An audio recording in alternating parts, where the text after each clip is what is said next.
So as Jenny said earlier, the title of this whole symposium today, when I listen, this is what I hear, came from a prompt that you gave in a very, very early workshop that was between the two of us and Farah, that was to explore the role of sound in the piece. And so it became very obvious that this whole piece is going to be about listening in a lot of ways. So we ran through the story multiple times. Something that really struck me and really strikes me always about the story is that those 100 women who were lost along the way, and what that means is kind of the central point of the story. So something that we said that we could do as a process, as part of the process, is maybe to collect 100 stories from 100 people who have experience of or identify with womanhood. So that's what we did. So we embarked on that quest to collect 100 stories.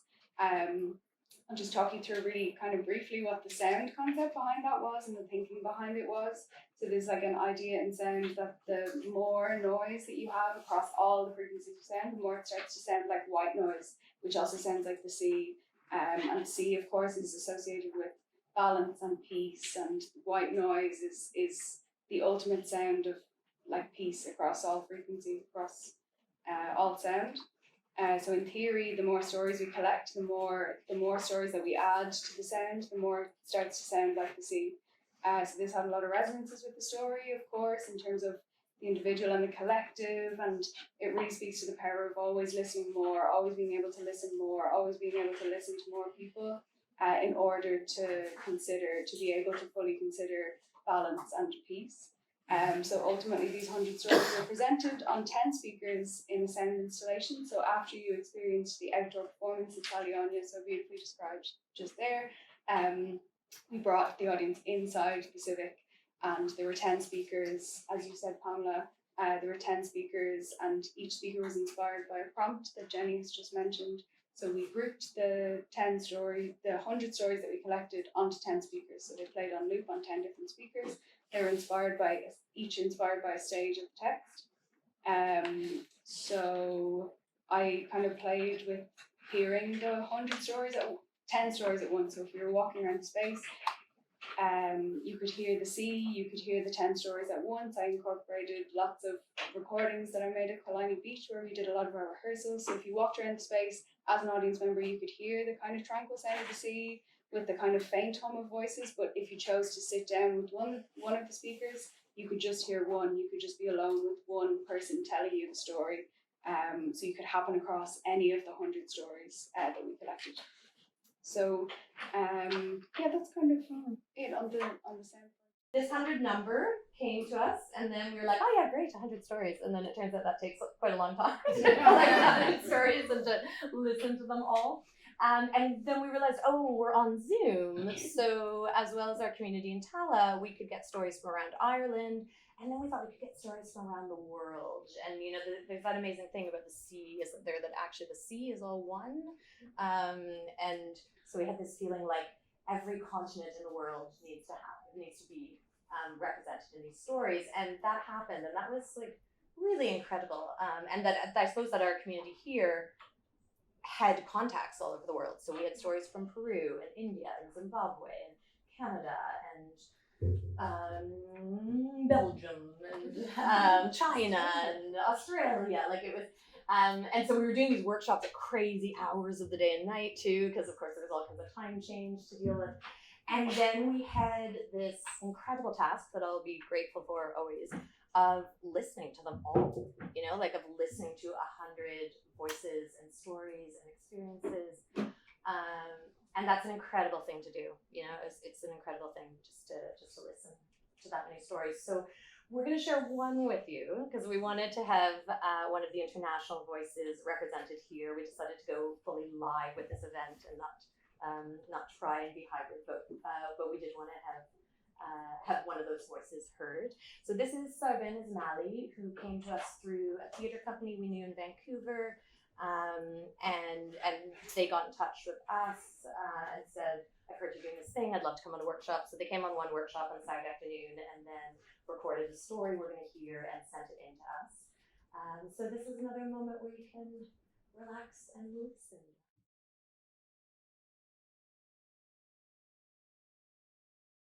So we have Melody right here. Thanks, Melody. Pauline, Dalton, Denise, Hannon, Helen, Henderson, Alita, Rivero, and Jennifer Webster. So today we're talking about story sharing and collecting. That is the focus of this panel. And so to kind of bring us in, I'm a person who wished I experienced the Cessair project, and I didn't, but I've certainly experienced it from afar and through encountering solo sirens. Actually, initially, having Jenny on a podcast. So to kind of bring everyone in and to bring all the panelists into the space, what I invited everyone to do is just to introduce themselves with the name, where they're from, and their relationship to the Cessair project. So we might just go one by one, if that's okay. And I'll give you one of these. And and Pauline, we'll start with you. Okay, so I am Pauline, and I have been part of the Solo Sirens Collective since just after the 555 at the Abbey Theatre, and it's been one hell of a journey. Fabulous. So in terms of my story, I think, do you know when somebody says to you about telling a story, sometimes you're a bit apprehensive. So initially I actually started writing down my story, and then I was like, oh, this is going to go. I'm just not getting it. So in the end I said, you know what, I'm just going to turn on the recorder, and I didn't know where, I actually didn't have a structure to begin with. I said, I'm just going to tell a story. So what came to me was when I was a child, and I couldn't talk about one significant woman or in my life. I ended up making a story which actually everybody calls the Mammies, story of the Mammies, because I told about, I'm from Ballyfermot, and on my, where I was born in the 70s, you were reared actually on your street by all the women. So that was basically my story, was of me being reared by all the Mammies and by my older siblings, and yeah, neighbours telling me off, and you wouldn't tell your mammy. So that's where I came from. So that was my story. But it was very enjoyable. Thank you. Thank you. Okay. I'm Denise. I work in a community centre in Tala. Work closely with Tala Arts a lot. I came to it through Jennifer and Sharon. Wrote me in to telling my story. My story was about a close friend of mine who was blessed with two beautiful daughters. Unfortunately, they both have a rare heart condition. And sadly one passed away when she was very young. The second one was born in 2012, and like that, she was a beautiful baby girl. And when she was born, she was told, no, she is completely fine. And she had a small accident in school one day, which led to them realizing that she had the exact same heart condition as her older sister. To lose a child is traumatic enough, but to have a second child and then to be told the same words again, that your child may pass away from not being able to receive a heart. Thankfully, she did receive a heart, and she is now 10, and you would never think to look at her, she ever. So my story wasn't about one inspirational woman, it was about three, because to me, it took the three of them to inspire me to be the person that I am. And I bow down to that woman every day of the week when I see her at the school. So that was my story. Thank you. Thank you. That's awesome.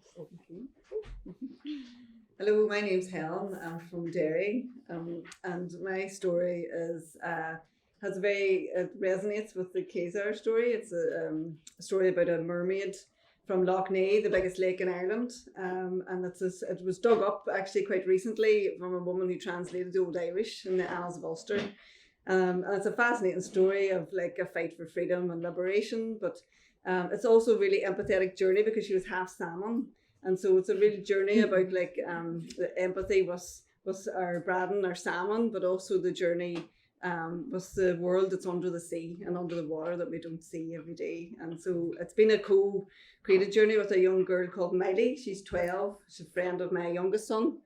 And Miley comes alive in the water. And Miley's a young carer. She cares for her mother, who's the terminal illness. And she's And when you see Miley in the sea, she just, I think there's something really transformative and powerful, and you see her in her own power. And yeah, so that's the story. Thanks. Oh, thank you.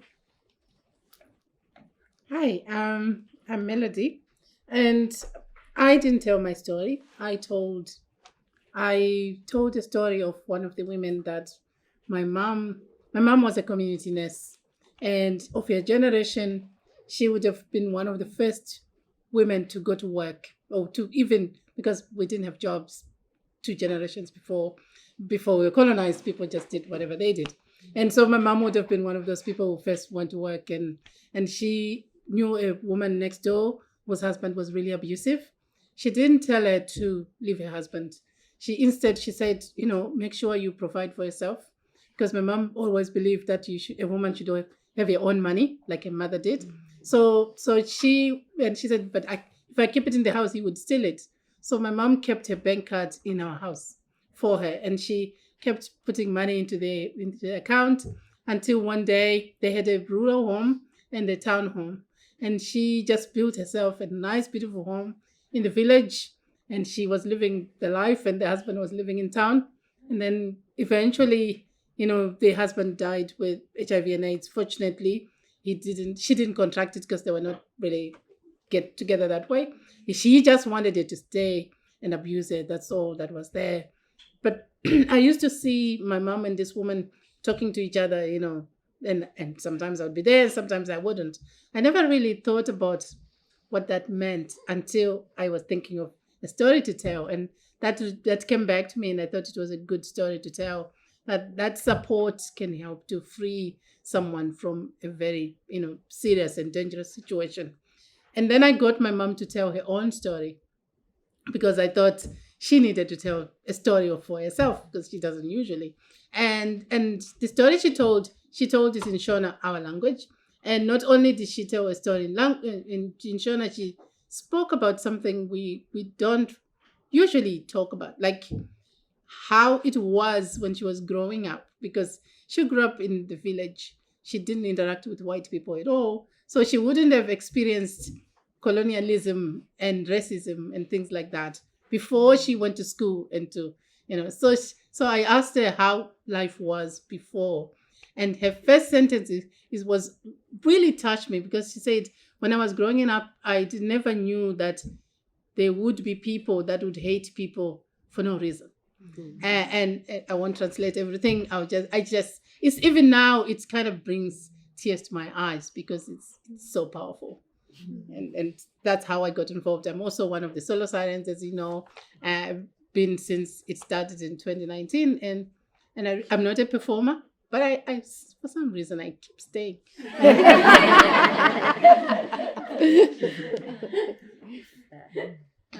Well, I'm Ali, and I first heard the story from Jenny again. Like most people haven't heard the story before, and then I took part of one of these online workshops about the storytelling part, and see if you want to come with your story.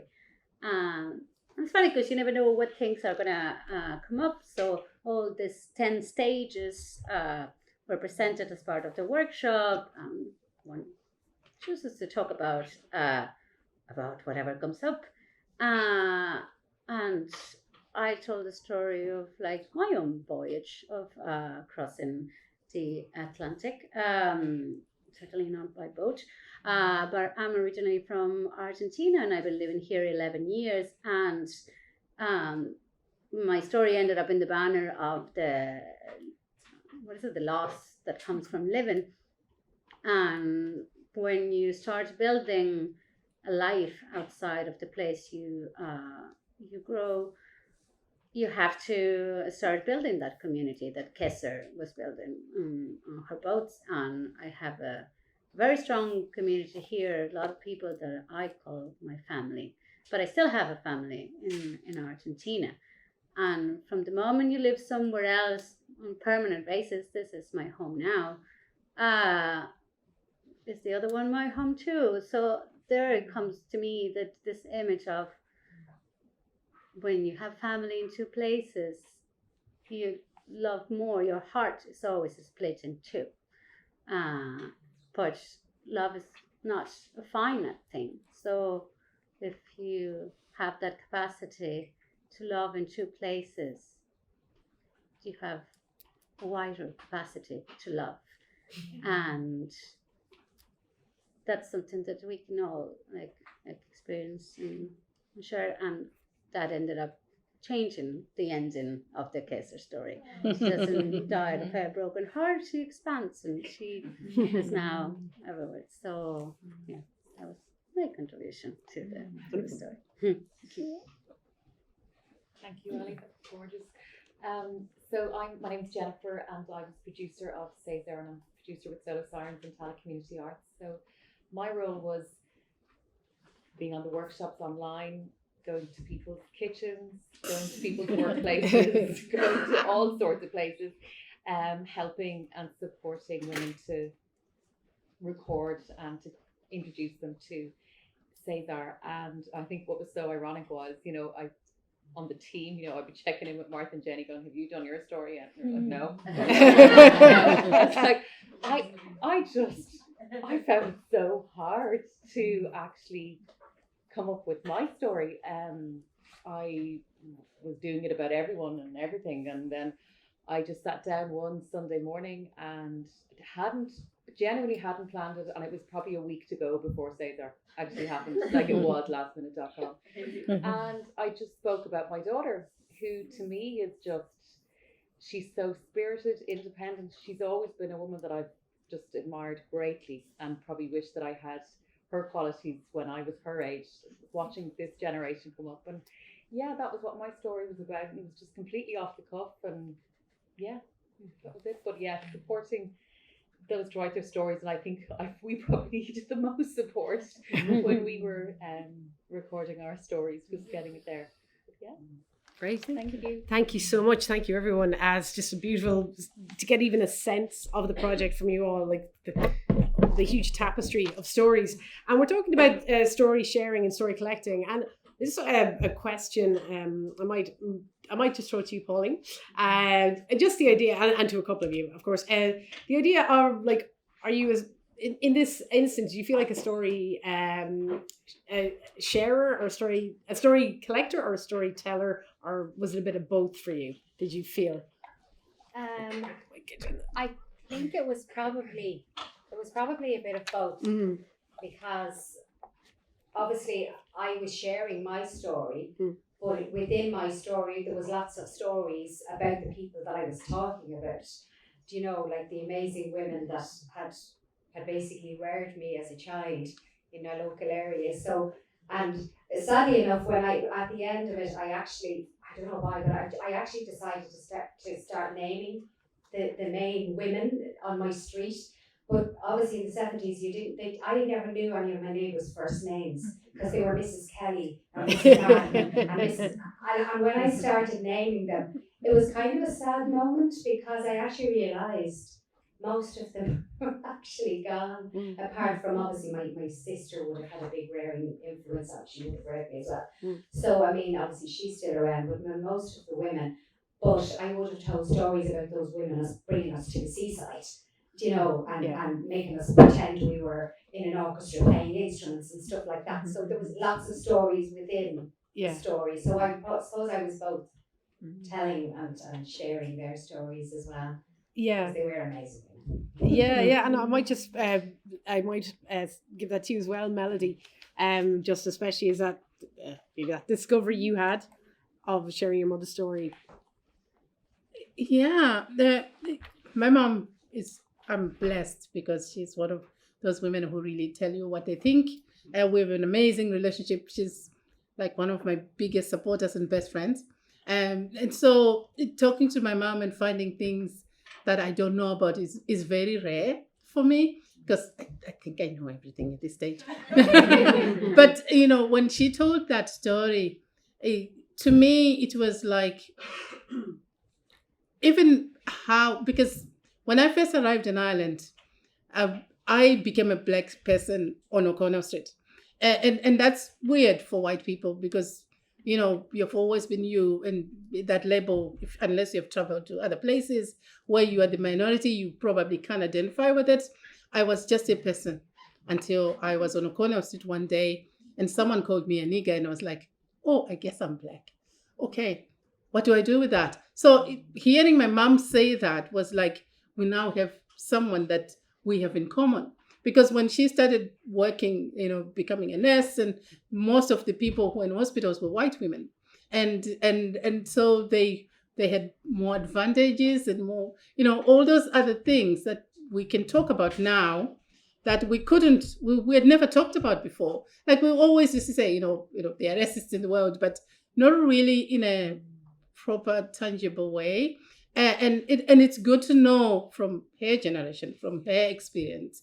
And then because I came here, I also raised children here, connecting then that story to my kids and their experience and how they have lived their lives. It gives me a bigger, more rounded way of understanding it, because I don't understand how a black person who was born here experiences racism. Because when I came here, I was fully formed. I was 27. I was a woman. I knew myself. I was confident in everything.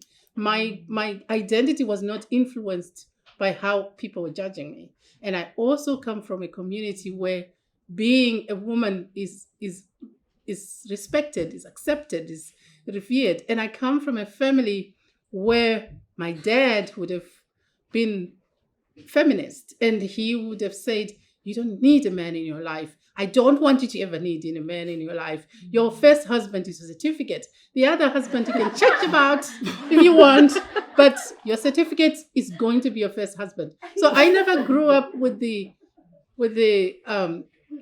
expectations of womanhood that a lot of women grew up in.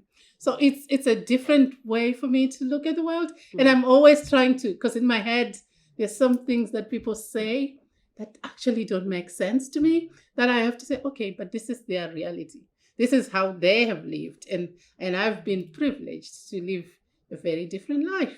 And I'm fortunate that I had feminist parents and community that respected that my being a girl was actually a positive thing. Wow, that's great.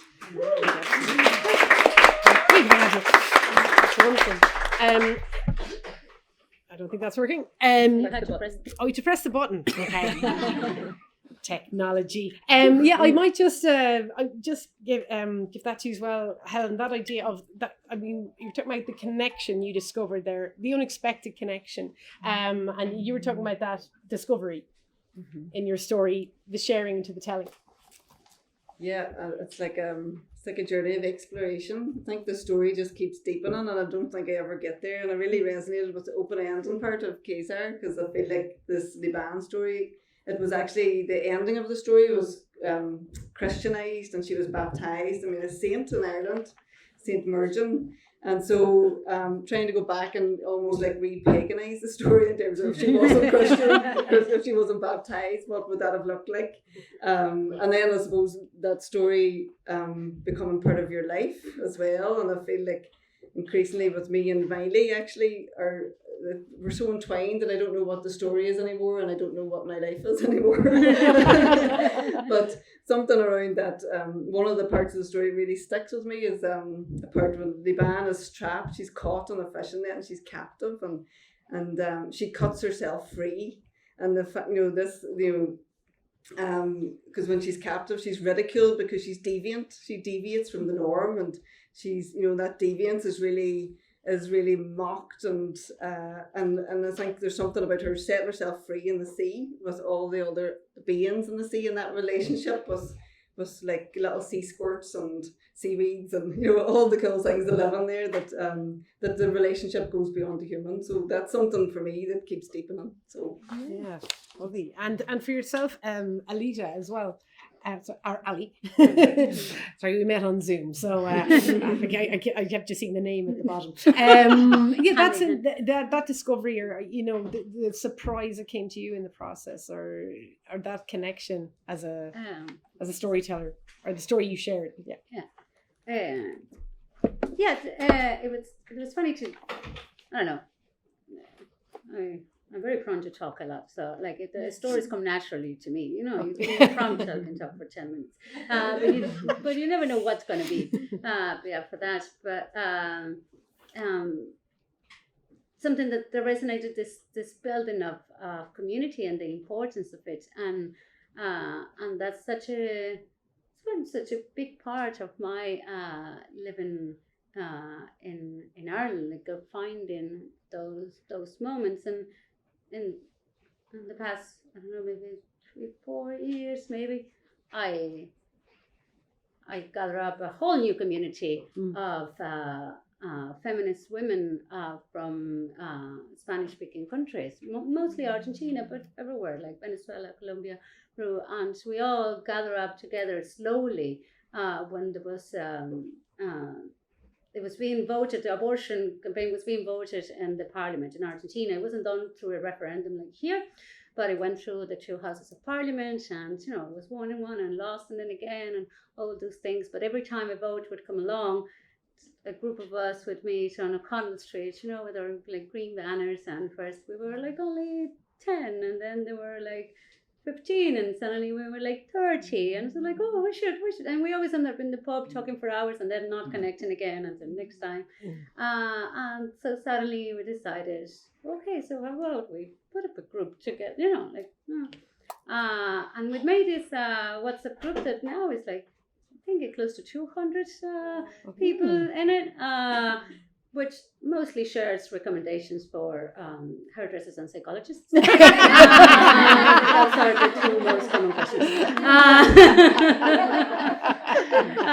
But in all of that, there's a lot of the sharing about, you know, child rearing or how to do this or that, or, you know, there used to be meetups and every month, then the pandemic curtailed that. There were Zoom meetings, and then retaking all that back, you know, it's there. But yeah, that's, I don't know, that the importance of the community was something that came a bit strong when it was time to tell the story, an amplification of one's life and sense of belonging, I suppose. Yeah, gorgeous, thank you. Denise, I was wondering what it was like to share that story and to experience hearing it, the story you shared. Yeah. Telling the story for me was very hard because I was there through both of her daughters. Her eldest daughter and my son would have went to school together, and then we were both blessed again with children, and both of our daughters are in the same class. So to go through the first round of heartache with her, it was very hard as a mother, because obviously I was going home to my child who was still with us and she wasn't. And I remember when she had the second child, I would never bring up my son around her for the simple fact I didn't want to hurt her, but she would always ask me, you know, when the communion came up for our first children, when was it? What date was it on? So that she could obviously celebrate her daughter's communion. Even though she wasn't with us, she was still part of us. So obviously she celebrated the communion, the confirmation. The 2 of them would have been 18 now. So this year they would have graduated. My son did graduate, and a group of him and his friends reached out to the mum and asked could they go down on graduation day and decorate her grave as a mark of respect, because she should have been there, and in their eyes she was there. So it was very, very hard to tell the story because everyone has lost somebody, you know. But I think for her to get up every morning, and I still to this day see her at school because they're in 5th class. And I look at her and I think, if that had have been me, I don't think I could have come out of it. And I think a lot of women and a lot of people think that. And then I look at her again and I think, you know, I think I could be strong like her. And doing this made me feel strong, and to know that I can get through everything as all of us do. So that was That's amazing. Wow. Thank you.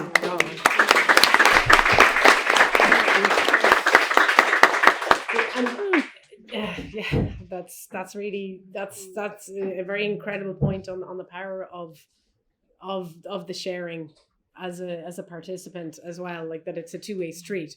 And just for yourself, Jennifer, like you found yourself a little bit kind of put into the kind of like chasing up everyone else, but but did you have a chance to kind of take a breath and enjoy the process, or just that experience of hearing it back and the telling? Oh no, absolutely. I think what really struck me is how privileged we were to be getting all of these stories in and having to listen to them, from a technical point of view. First of all, okay, we're just checking everything in, but you couldn't. You just had to stop and go, oh my God, you need to hear the story that I've done. Oh my. And I was just really, really struck by the gift that women were giving each other. And how, like, sisters were telling stories about sisters, friends were telling stories about friends. It was an opportunity to honor a woman in your life. Yeah. And that was just happening over and over again. Okay. And that was just, it was really poignant and really, really heartfelt and beautiful. So absolutely, of course we had a job to do, but you just could not help being struck every time you got a story. And people were so generous with their time. Yeah. I was just, and everything that they gave to their story, Yeah. their time. So it felt so privileged, really. Yeah. That's wonderful. Thank you. And we are running, speaking of time, we are running out, but I would like to give a quick chance to the floor. If anyone has any questions or observations they'd like to share. Yes, thank you. I'm just wondering with Denise or any of you guys, when you were sharing someone else's story, did you get permission or did you talk to her about it before you shared? I did talk to her before, yeah, I did. I asked her, would she mind if I told her story? Now, I have told her on many occasions that she needs to write a book about her story, because, heart recipients don't kind of get the acknowledgement that they should get, and especially the donors as well. So to be a donor and have a donor card is amazing. So I've always said to her that she should sit down and she should write a story about her life and her children's lives. But yeah, no, I did go to her beforehand and ask her, could I do it? And she said to me, I'm honoured. And actually yesterday I said to her, because my other half is collecting the little one today, and I said, now just in case she comes out and she doesn't see me, I said, I'm going to that thing tomorrow. And she was like, oh yeah, I'll send her out to him. So I know she's going to be there today to hoof my little one out to her dad in the car. But yeah, no, I did ask her, and she was only honoured for me to do it. And did she go to see it herself? She didn't go to see it. She did ask me to send it to her. And I sent it to her when it was sent to me. And she said it took her a couple of days to compose herself to listen to it from someone else's point of view. And she has listened to it, her husband has listened to it. And they said that they were honoured for me to do it, and honoured that I obviously not just incorporated her, but I honoured both of the girls as well. So she has listened to it, and she's very happy with the way I said her story. Thank you so much. Yes. Yeah. Yourself. Yes. Thank you. Yes. Like Jennifer said, women coming together and celebrating themselves, appreciating ourselves. I had a story there too. I Start Again. Yes. The last story there. I decided to talk about my mother. I decided to talk about a woman back in the village somewhere in Nigeria, got married at the age of 17 and had 11 children. Wow. Just every other year having children, which was the norm as at that time. And as an illiterate, that means she didn't go to school to read and write. When I call my mom the most educated woman by raising educated children, and we getting all the education she never got. I talked about a womanhood throughout. Womanhood is evergreen. Womanhood womanhood is for life. I talked about getting womanhood to death. I talked about her after she died, what she wanted. Did she have achieved everything? If she didn't achieve all, what was she expecting from us as her children and the community, and to carry on the next generation? Yeah. So I talked about her. I called it Ode to Mama, to Yeah. see what she loved when she was there, how she raised us up, and how we feel. And I saw that it resonates with the global north and the global south. Because when I talk about it, it's the same story. Everybody goes about it. They say, yeah, I feel about my mom like that. I feel about my mom like that. So it's a story that resonates with everybody as a mother. It goes on. It never ends. Yeah. And when it ends, it still continues with the next. With the next one. That's wonderful. Thank you so much. It's fantastic. That idea of what's universal, what's particular is universal, and it's really strong. Just one last question, or I saw your hand up. Was I right? Yeah. I kind of forgot my question, but sorry. So much, yeah. I suppose, and I had a question earlier, I think, which was about, because myths are so universal, and yet they can be very difficult to emotionally connect to. Yeah. And so I think this is just an incredible project, but I also just wondered, are the stories then going to be a springboard for another project, or is that it then, or are they archived somewhere, or might they be the next piece of work? All of the stories are on our website, so you can go back and have a listen to each of the prompts, and there's 10 stories in each prompt, so absolutely, if you haven't done so, please do. And what's next with Cessair? Well, I'll hand that over to Jenny and Martha there. So we have thoughts. I mean, I think when you have 100 and then 10's been in the mix a lot, it kind of makes sense to say 100 by 10 and go for 1,000. And to do that around Ireland. So we'd love to do residencies in different parts of Ireland. But we kind of, this comes up because we just send each other mad WhatsApps in the middle of the night. But we haven't talked to the whole group about that yet because we wanted to do the symposium first and see what we learn out of this. But it feels like there's a kind of impulse to go for the island, and then we'll see, maybe I guess 1,000 becomes something else later on when we go to the planet.